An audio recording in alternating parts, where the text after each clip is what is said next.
大家好，我係鐵仔 M 青 KV 紅巴傑人，今日又會介紹呢架 M 青東城加煤車，即係英國列車啦！呢架我好耐之前買嘅，呢架都好貴，係當年我嘅生日禮物，同埋我最愛嘅 M 青。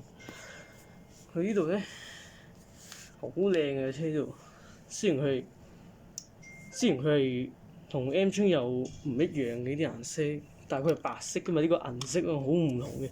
同埋呢度我之前唔小心爛咗呢度，跟住就揾膠紙補一補啊。不過唔緊要嘅，唔會甩嘅可能。嗱，呢度就有3卡車，你唔好以為有8卡車。同埋呢條車尾咧，就都係同我哋之前搭嗰架將軍澳線啊、港島線啊、荃灣線、觀塘線都係咁樣。不過有啲荃灣線咧，呢度有個政府係框喺呢兩邊嘅。咁就如果鍾意睇鐵仔 M 青 KV 紅巴頻道嘅朋友咧，就記得訂閱我，或者like，或者喺評論講少少嘢。多謝收睇。